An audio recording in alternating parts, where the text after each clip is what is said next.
চলো কিভাবে বাড়িতে এই রেসিপি স্ন্যাক্সটা বানাবে দেখে নিই। প্রথমে কতগুলো আলু সেদ্ধ করে নিতে হবে, তারপরে স্লাইস ব্রেডগুলোকে গোল গোল করে এভাবে কেটে নিয়ে তারপরে যে এক্সট্রা ব্রেডটা বেরোবে সেটা দিয়ে ব্রেড ক্রাঞ্চ বানিয়ে নিতে হবে।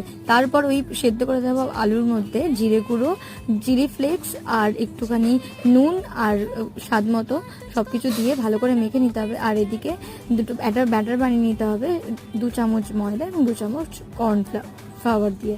তারপরে সেটার উপরে ভালো করে সস মাখিয়ে পাউরুটিগুলোর মধ্যে তেমন চিজ গ্রেট করে এটাকে সেই ব্যাটারে কোটিং করে তারপরে সেটাকে ব্রেড ক্রামে ভালো করে কোটিং করতে হবে। তারপরে রেডি এইগুলো। এইবার ভালো করে তেল গরম হয়ে গেলে দিয়ে দিতে হবে কড়াইয়ে, ভেজে নিতে হবে। তারপরে রেডি এই ইয়াম্মি স্ন্যাক্সগুলো। এটা খেতে ভীষণই ভালো লাগবে। যাদের আশা করি এটা নিরামিষ পুরোপুরি, তাই জন্য যারা ভেজিটেরিয়ান তারাও ট্রাই করতে পারো। আর এই মজারেলা চিজ দেওয়ার ফলে আমার এইরকম সুন্দর একটা হয়েছিল।